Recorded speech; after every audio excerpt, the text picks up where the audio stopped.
vocabulary words for IELTS. More specifically, we're going to look at the vocabulary you need to score over a 7 in the writing. And this video is divided into 3 parts. We're going to look at the definitions, academic vocabulary, TSV vocabulary, or TSV. We're going to look at how to find it. Then in the final part, I'm going to give you a formula for how to use these types of vocabulary, how to apply them into your essay so you can boost your score. Let's jump straight into it.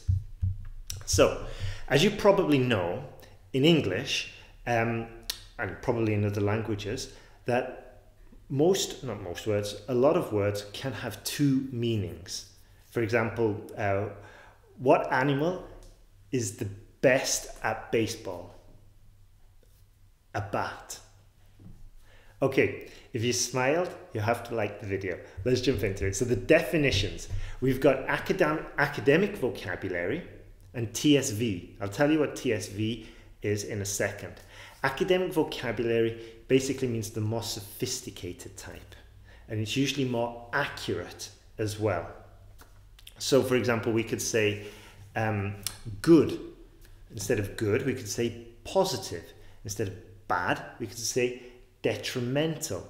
We could say negative consequences. We could say considerable downside.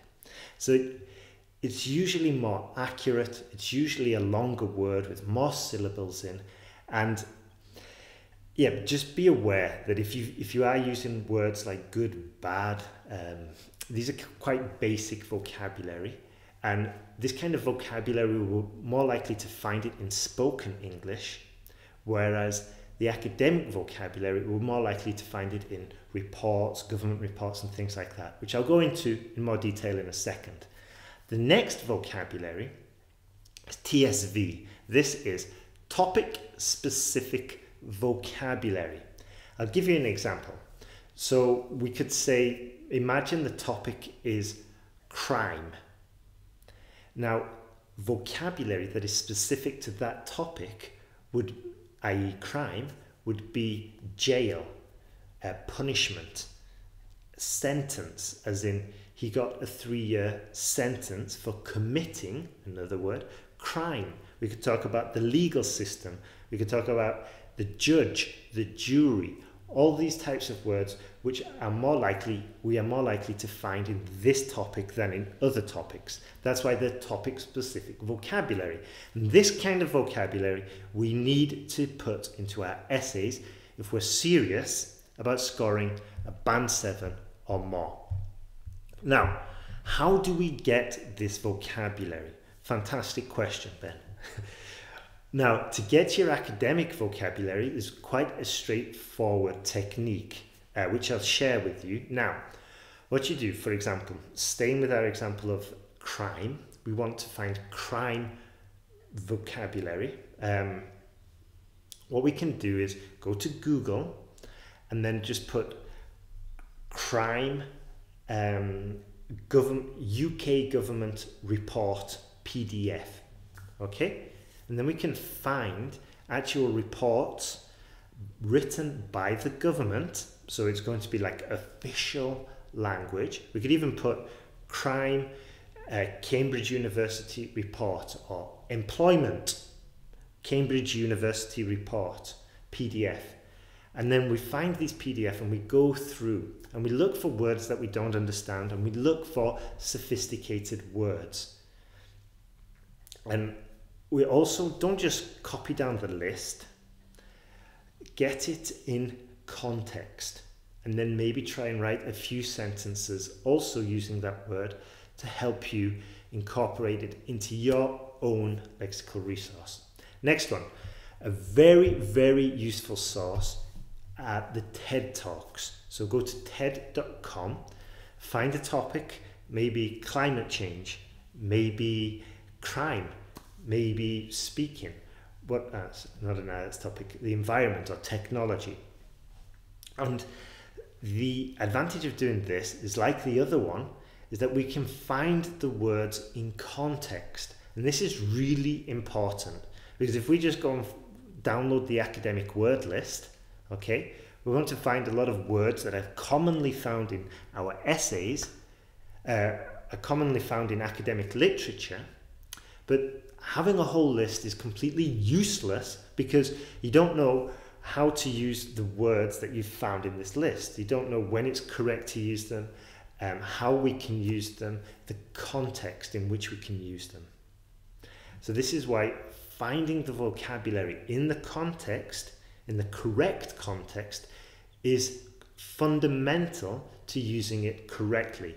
So this is why I gave you two sources where you're actually going to find the vocabulary you need in its natural environment, i.e. in its own context. So we go to the TED Talks, we listen, and we try and highlight and pay attention to specific vocabulary used with that topic. Make a list, write the whole sentence out in which that term or that word was used, and then try and incorporate it into the next essay you write.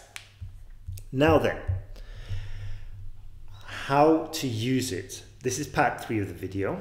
We're going to go into the formula that you can use to apply this new vocabulary into your essays and boost your score, improve your IELTS score from 6.5 to 7 to 8 to 9, whichever.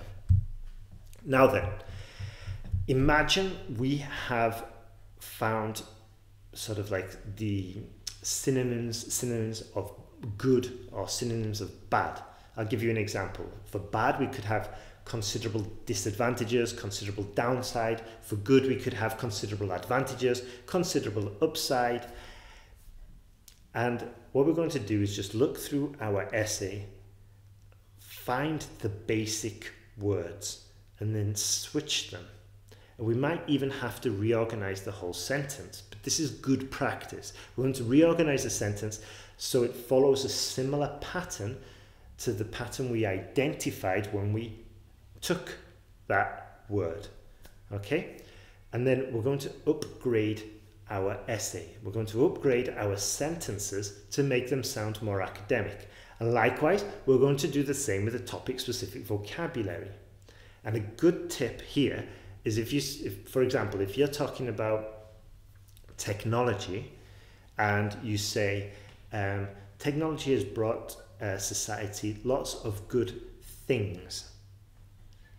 So instead of things, we can use lots of valuable devices and then give an example, such as the cell phone,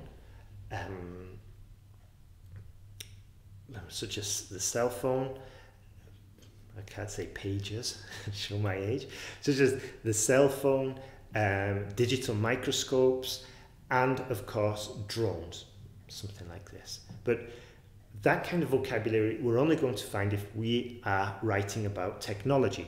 So it's vastly better, vastly superior. I'm improving my own vocabulary from better to superior, vastly superior. Anyway, it's vastly superior using words like drone, cell phone, digital microscope than things, okay? So that's just one example. And of course, we will have found these terms in the correct context, so we can be more confident when we're using them. Now, the best way to improve with this is to, one, as I said, you do your research, okay? You look for opportunities in your essay, you look for opportunities, you look for the new vocabulary. Then you make your lists and your sentences, you write your normal essay, you go through it and you look for opportunities to upgrade, to improve the essay. And now the final step, perhaps the most important, is you get feedback. You look for ways, don't look for ways. You get feedback. You get your essay evaluated and you find somebody who can say, this is used correctly. This is a disaster. Burn your paper. No, don't find somebody who says this, but find somebody who's going to say, this is excellent, this is terrible, this is good, this could be improved, because unless you get that feedback, you do not know where you are. You do not know if you're making mistakes. You don't know if you're improving your essays. And this kind of frustration can really negatively affect your performance when you're preparing for the exam. I find personally, when I know exactly what I want to do and how to do it, I can go faster. If I'm clueless, if I'm questioning myself, if I'm doubting my writing, then it's much difficult to move forward.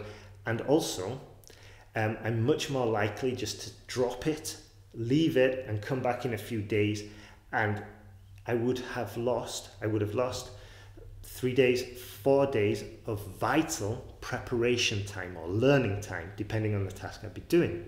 So this is why it's very important to get some feedback, because it's going to maintain your motivation, maintain your interest, especially if you get positive feedback, which is one thing that we do try and encourage at IELTSPodcast.com essay correction service. So have a look at that, the essay correction service.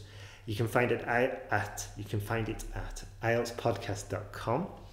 I'd strongly recommend it, and also use what I just mentioned and then try and get feedback on your work. So good luck with your IELTS preparation.